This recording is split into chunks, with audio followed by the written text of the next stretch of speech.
जय गुरुदेव। और दोस्तों, मेरे चैनल सिद्ध सावर मंत्र में आपका एक बार फिर से हार्दिक स्वागत है।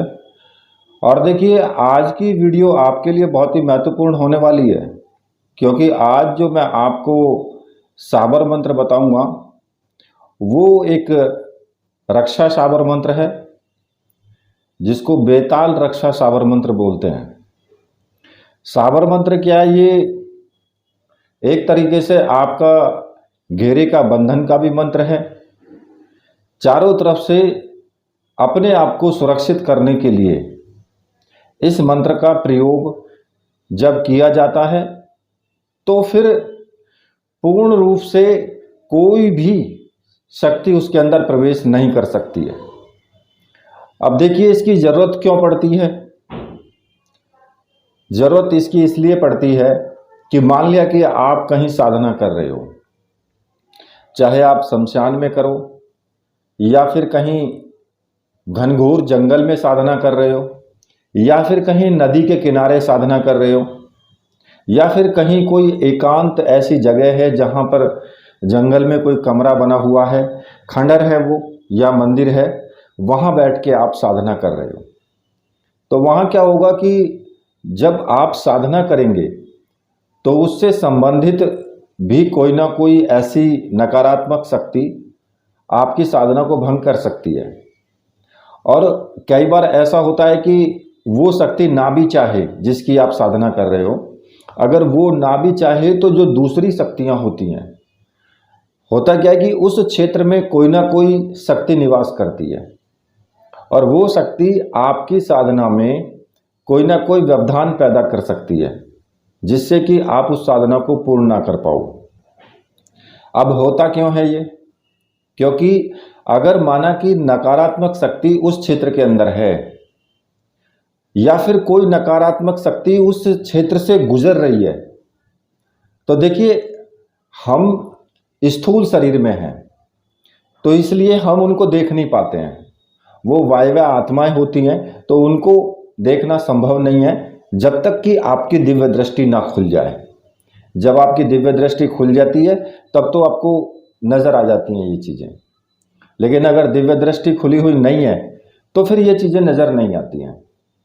और अगर वो उस क्षेत्र से गुजर रही है, आप जानते ही हो कि अगर कोई व्यक्ति नेगेटिव प्रकृति का है, यानी कि जैसे गांव देहात में भी होते हैं, आपके मोहल्ले पड़ोस में भी आपको मिल जाएंगे कि बेवजह आपसे जलने वाले।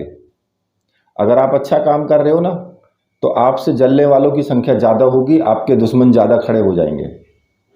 इसी प्रकार से वहाँ पर भी होता है। आप साधना कर रहे हो और साधना अच्छा काम है, प्रभु का नाम है, चाहे किसी भी देवी देवता की कर रहे हो, आप उसकी साधना कर रहे हो, पूजा उपासना कर रहे हो, कहीं ना कहीं आप आध्यात्मिक क्षेत्र में जुड़े हुए हो बहुत ज़्यादा, तो उनको ये बात पसंद नहीं है, क्योंकि वो तो पहले ही नेगेटिव शक्तियाँ हैं, तो उनको अच्छा कार्य पसंद नहीं आएगा। जब पसंद नहीं आएगा तो वो आपके ऊपर आक्रमण कर सकती हैं, वहाँ पर आपके ऊपर हावी हो सकती हैं, आपकी साधना को खंडित भी कर सकती हैं, आपको नुकसान भी पहुंचा सकती हैं। और जब ऐसी स्थितियों से बचने के लिए हमें सुरक्षा घेरे का इस्तेमाल करना चाहिए। जब भी कोई हम मंत्र जाप करें, साधना करें, चाहे वो कहीं पर भी करें, तो सुरक्षा घेरे का इस्तेमाल होना चाहिए कि चारों तरफ सुरक्षा घेरा लगा करके और फिर साधना की जाए। तो उससे क्या होता है?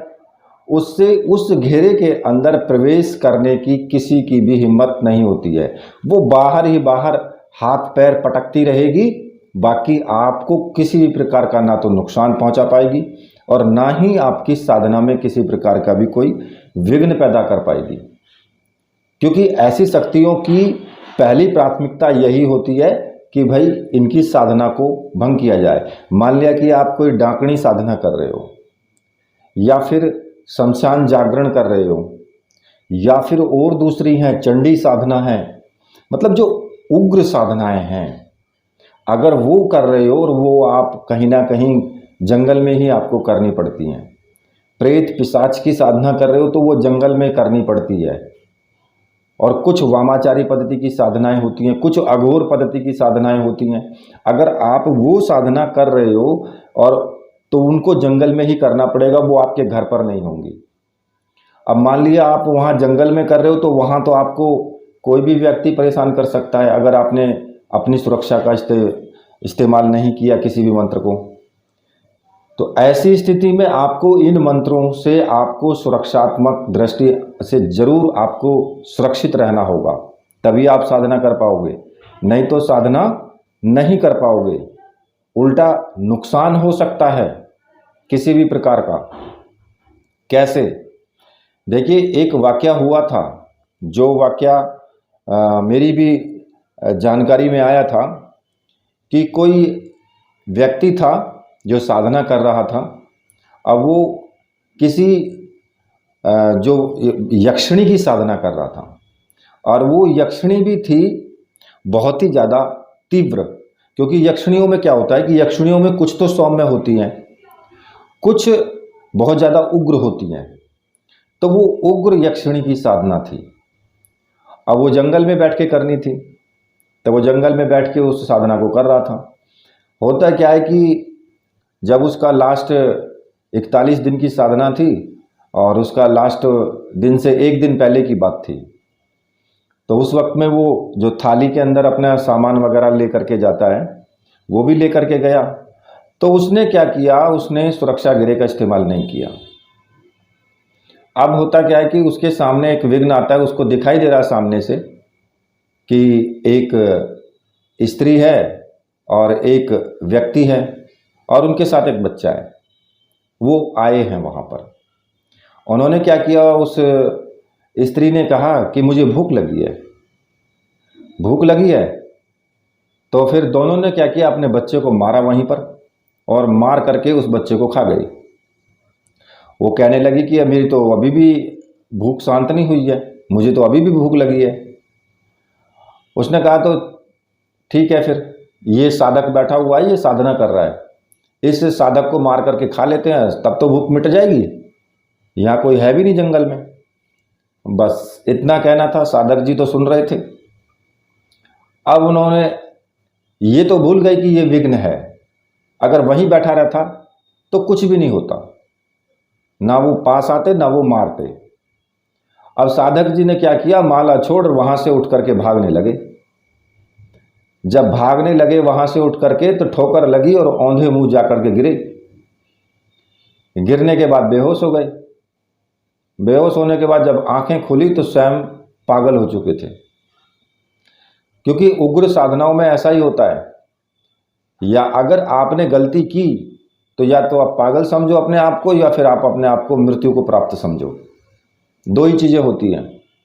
अगर आपके पास रक्षा घेरा नहीं है, रक्षा मंत्र नहीं है, तो अगर आपके पास में रक्षा घेरा है, रक्षात्मक कोई भी मंत्र है आपके पास में, तो फिर आपकी किसी प्रकार की कोई भी क्षति नहीं हो सकती है। अब मैं यहाँ पर जो आपको बता रहा हूँ वो एक ऐसा ही सावर मंत्र मैं आपको बता रहा हूँ कि उस सावर मंत्र में इतना जबरदस्त वो सावर मंत्र है कि उसकी आप तुलना नहीं कर सकते हैं, कि इतनी शक्तियां उसके अंदर एक अकेले सावर मंत्र के अंदर हैं। तो उस सावर मंत्र को मैं जब आपको बताऊंगा ना, तो फिर आपको उसका अर्थ भी समझाऊंगा। इसलिए मंत्र के जब तक मैं मंत्र बताऊं तब तक वीडियो को जरूर आप देखते रहें, जो भी निर्देश हैं उनको सुनते रहें, क्योंकि ये जो मंत्र है ये बेताल भी इसमें शामिल है। आप जानते हैं कि बेताल कितनी जबरदस्त शक्ति होती है। 52 भैरव भी इसमें शामिल हैं। आप जानते ही हैं 52 भैरव की शक्तियां कोई कम नहीं होती हैं, बहुत जबरदस्त शक्ति होती है 52 भैरव की। 64 योगिनी भी शामिल है इसमें। भाई योगिनी जो शक्ति होती है बहुत प्रचंड शक्तियां होती हैं, और जबकि वो तो सारी की सारी 64 की 64 है इसमें। और दूसरा दुहाई तो किसकी दी हुई है, अंजनी के पूत की। अंजनी का पूत कौन है, महावीर हनुमान। जब इतनी सारी शक्तियां एक ही मंत्र के अंदर हैं तो भाई उस सुरक्षा मंत्र को आप क्या बोलेंगे। उस सुरक्षा मंत्र का तो कहीं कोई ठिकाना ही नहीं है। अगर आप उसको एक बार सिद्ध कर लेते हो तो किसी की हिम्मत ही नहीं है कि वो आपके सामने कोई वहाँ शक्ति आपका कुछ बिगाड़ पाए, चाहे कहीं भी बैठ जाना जा करके। अब मैं आपको इस मंत्र की साधना के विषय में आपको बता देता हूँ कि कैसे आपको करनी है। देखिए, इस साधना को आप कहीं पर भी कर सकते हो, शनिवार के दिन भी कर सकते हो, इसको रविवार के दिन भी कर सकते हो, मंगलवार के दिन भी शुरू कर सकते हो। ठीक है, इस साधना को आप कहीं एकांत रूम में कर सकते हो, अपने पूजा घर में भी कर सकते हो और कहीं बाहर भी कर सकते हो।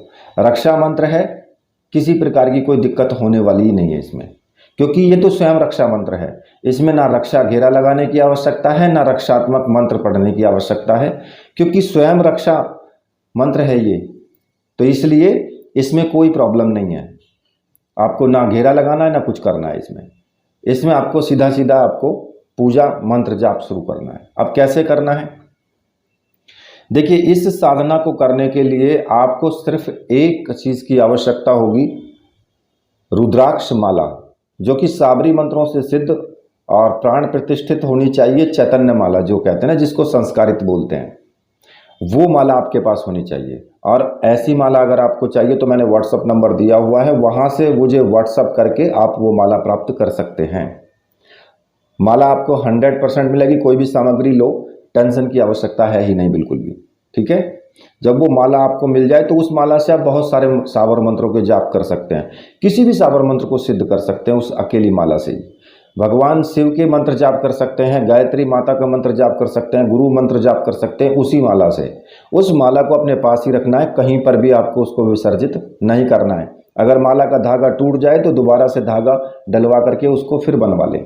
ठीक है, अब इस साधना में आपको वस्त्र आप कैसे भी पहन लें, ठीक है, इससे कोई प्रॉब्लम नहीं है। साबर मंत्र है तो कोई कैसे ही वस्त्र पहन ले, कैसा ही आपके पास आसन हो, ठीक है, और दक्षिण दिशा की तरफ मुख करके बैठ जाएं। सामने चौकी लगी हो, उस पर तेल का दीपक लगा लें, अगरबत्ती धूप बत्ती जो भी आपके पास है उसे भी लगा लें। ठीक है, पुष्प आपके पास हैं तो उसे भी ले लें, जो अगर आप चाहते कि भाई पुष्प कुमकुम वगैरह टीका लगाने के लिए तो वो आप ले लें। ठीक है, अब स्नान आदि करके रात्रि में इस मंत्र का जाप कर सकते हैं और दिन में सुबह के टाइम भी कर सकते हो। ऐसी कोई इसमें प्रॉब्लम वाली बात नहीं है कि भाई सुबह के टाइम करो या शाम के टाइम करो, कोई दिक्कत है, कभी भी करो। अगर रात्रि में करो तो ज़्यादा अच्छा है, क्योंकि रात्रि में थोड़ा सा एकांत माहौल होता है, बिल्कुल शांत वातावरण होता है, तो एकाग्रता जल्दी आ जाती है, शक्तियों का जो प्रभाव है वो तीव्र भी होता है। तो अगर उस वक्त करो तो ज़्यादा अच्छा है। स्नान आदि करके और बिल्कुल एकदम निवृत्त होकर के बढ़िया तरीके से आप अपने पूजन कक्ष में या साधना कक्ष में, जहाँ भी आप साधना करते हैं वहाँ चले जाएं। सामने चौकी लगा लें, कपड़ा बिछा लें कोई भी उसके ऊपर, तेल का दीपक लगाएं, अगरबत्ती धूप बत्ती लगा लें, दक्षिण दिशा की तरफ मुख करके बैठ जाएं। सामने गुरुजी की तस्वीर रख लें, एक भगवान शिव की तस्वीर रख लें, माता की तस्वीर है तो बहुत अच्छी बात है, जिनकी भी तस्वीर है, हनुमान जी की तस्वीर है तो वो भी रख लें। ऐसा कुछ नहीं है कि भाई उनकी तस्वीर नहीं रख सकते या उनकी नहीं रख सकते, सभी की रख लो।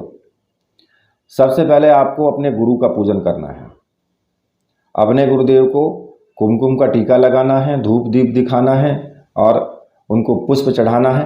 और गुरुदेव से हाथ जोड़ करके आप प्रार्थना करेंगे कि गुरुदेव, मैं ये साबर मंत्र, रक्षा साबर मंत्र सिद्ध करने जा रहा हूँ और इसमें मुझे पूर्ण सफलता मिले, मुझे आशीर्वाद दीजिए, आप मुझे आज्ञा प्रदान कीजिए। और मन ही मन आशीर्वाद ले करके अपने गुरु मंत्र का एक माला का जाप कर लें। अगर आपने भगवान शिव को गुरु माना है तो फिर आप भगवान शिव का ही पूजन करेंगे, उसी प्रकार से जैसे आपने अपने गुरु का, जिसने भी आपको गुरु मंत्र दिया है उन्हीं का आप पूजन करेंगे, उन्हीं का गुरु मंत्र का जाप करेंगे। अगर मान लिया कि आपने डॉक्टर नारायण दत्त श्रीमाली जी को गुरु माना है तो फिर आप उन्हीं का पूजन करेंगे, तस्वीर उन्हीं की होनी चाहिए और उन्हीं का जो गुरु मंत्र है उसका आप जाप करेंगे। ओम परम तत्वाय नारायणाय गुरुभ्यो नमः, इस मंत्र का आपको एक माला का जाप कर लेना है। अगर भगवान शिव को गुरु माना है तो फिर आप ओम नमः शिवाय उस मंत्र का जाप कर सकते हैं। ठीक है, और अगर आपने भले ही भगवान शिव को गुरु ना माना हो लेकिन फिर भी शिव की तस्वीर वहाँ होनी चाहिए। क्यों? क्योंकि वीर बेताल जो है भगवान शिव की ही शक्ति है। 52 भैरव जो हैं वो भगवान शिव की ही शक्ति हैं। 64 योगिनी जो है वो माता पार्वती की शक्ति हैं। अंजनी पूत यानी हनुमान जी उनके 11वें रौद्र अवतार हैं। यानी भगवान शिव से ही संबंधित है सब कुछ, भगवान शिव के ही सब अंश हैं। तो इसलिए शिव की तस्वीर बहुत ज़रूरी है, माता की तस्वीर भी ज़रूरी है। माता की तस्वीर रख करके उनका भी पूजन करेंगे आप, ठीक है। और भली प्रकार से पूजन करने के बाद सभी का पूजन कर लें उसी तरीके से जैसे आपने गुरुदेव का पूजन किया है, नॉर्मल पूजन कर लें। अब उसके बाद में फिर आपको जो सर्वार्थ साधक साबर मंत्र है उसका आपको 21 बार जाप करना है। मैं बता देता हूं आपको। गुरु सठ गुरु है वीर, गुरु साहब सुमरो बड़ी भात, सिंगी टोरो वन कहो मन्नाव करतार, सकल गुरुन का हर बजे घट्टा पकड़ उठ जाग, चेत संभार श्री परमहंस। इस मंत्र का आपको 21 बार जाप करना है। अब इसका क्यों करना है? क्योंकि अगर आप किसी भी साबर मंत्र को सिद्ध करते हैं तो उससे पहले इस मंत्र का 21 बार जाप जरूर कर लें। ऐसा करने से साबर मंत्र सरलता से सिद्ध हो जाता है, विघ्न भी नहीं आते हैं, ठीक है। चाहे कोई भी साबर मंत्र करो आप, सभी में करना चाहिए ये। तो जब आप इसका 21 बार जाप कर लेंगे उसके बाद फिर आपको जो रुद्राक्ष की माला है उस माला से आपको मंत्र जाप शुरू कर देना है, जो आपका मूल मंत्र है साबर रक्षा मंत्र, ठीक है। उसका आपको जाप शुरू करना है और उसका मैं आपको बता देता हूं कि जो आपको मंत्र जपना है। मंत्र इस प्रकार से है, ओम नमो बैताल वीर बैताल 52 भैरू 64 योगिनी रक्षा करें, पल बांधूं आकाश बांधूं धरती 10 द्रस बांधूं, जो कोई कान फूंके तो अंजनी के पुत्र की दुहाई। इस मंत्र का आपको जाप करना है। और देखिए मंत्र पहले आप रट लें, जब आपके कंठस्थ से याद हो जाए तब साधना करना। और इस मंत्र का जाप कम से कम आपको 5 माला प्रतिदिन करना है और 5 माला 21 दिन तक आप लगातार करें। इसको पूर्ण रूप से ब्रह्मचर्य व्रत का पालन करते हुए इस मंत्र का 5 माला 21 दिन जाप करें। अब मैंने आपको इसमें बता दिया है ओम नमो वीर बैताल, यानी वीर बैताल तो है ही है। 52 भैरव 64 योगिनी रक्षा करें, 52 भैरव 64 योगिनी इसमें रक्षा के लिए बोला गया है, ठीक है। पल बांधू यानी कि जो समय है उसको भी बांधना है, आकाश भी धरती भी सब कुछ बांध दूं, 10 दिशाओं को बांधना है, इसमें लिखा है शिवा। अब इसमें लिखा है कि जो कोई कान फूके, कान फूके का मतलब है कि जो कोई इसमें प्रवेश करे तो अंजनी के पुत्र की दुहाई, उसको हनुमान महावीर की कसम है अगर वो अंदर प्रवेश करता है तो इसके अंदर कोई भी शक्ति प्रवेश नहीं कर पाएगी। अगर करेगी तो उसका बुरा हाल हो ही जाएगा। तो इस मंत्र का 5 माला 21 दिन का जाप करना है।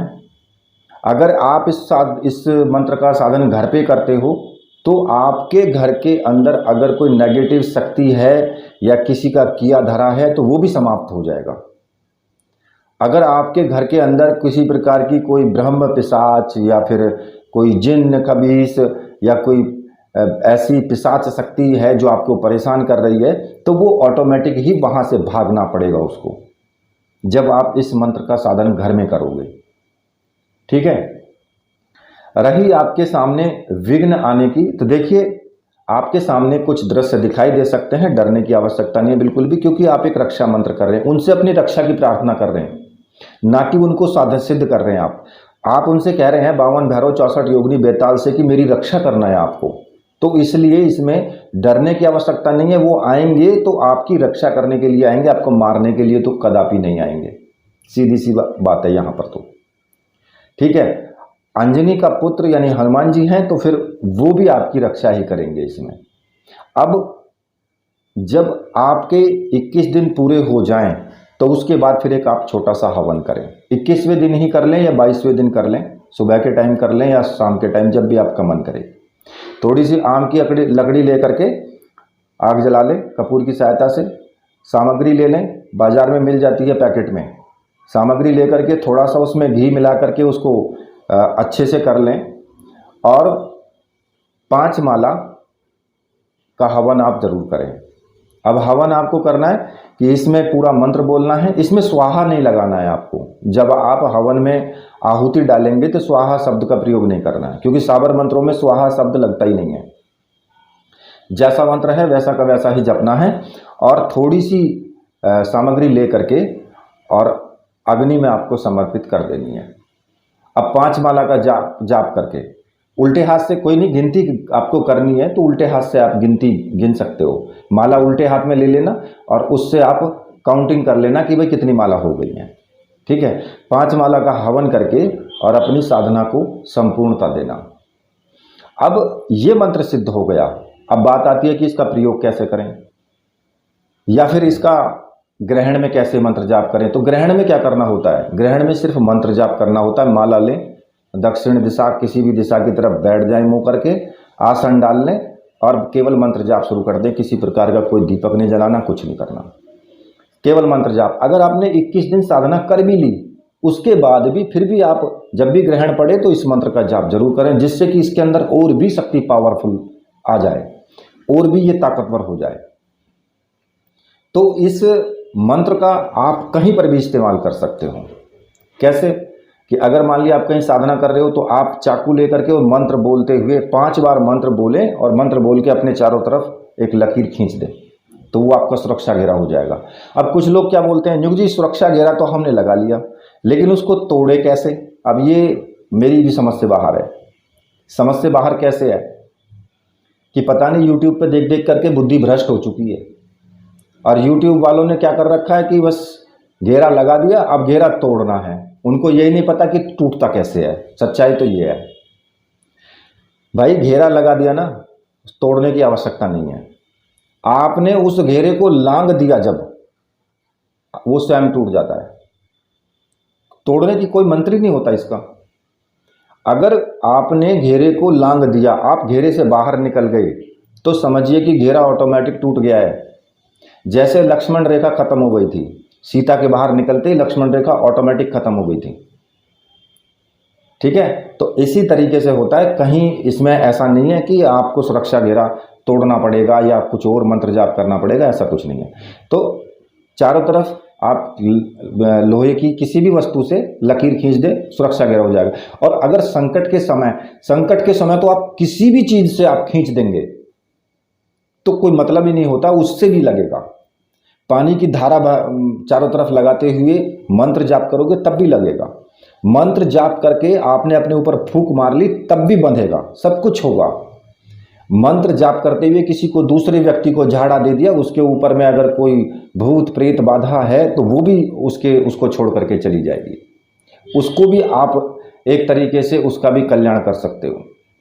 मतलब कहने का ये है कि इस मंत्र का इस्तेमाल कहीं पर भी कर सकते हो, किसी भी स्थिति में, किसी भी क्षण, तुरंत ये आपको असर देगा, तुरंत आपकी रक्षा करेगा उसी वक्त। जैसे ही आप मंत्र जाप करेंगे, मंत्र पूरा होते ही, आपने एक मंत्र अगर आपने जाप किया, एक मंत्र पूरा होते ही आपको सुरक्षा हो जाएगी तुरंत। तो इसलिए इस मंत्र के अंदर बहुत जबरदस्त पावर है, अनुभव मंत्र है ये, ऐसा नहीं है। तो इस मंत्र की साधना करें।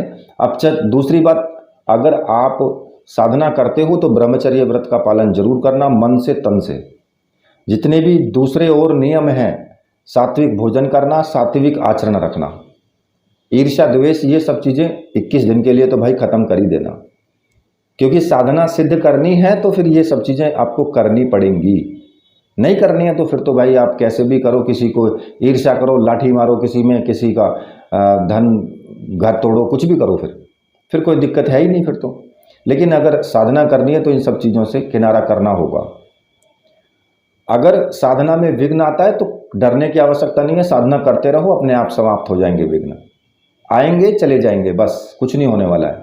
ठीक है, तो इसी के साथ मैं देखो वीडियो यहीं पर समाप्त करता हूँ। और मेरे साथ बोलिए बोलिए वीर बजरंगबली हनुमान जी महाराज की जय, बोलिए मेरे परमहंस गुरुदेव की जय।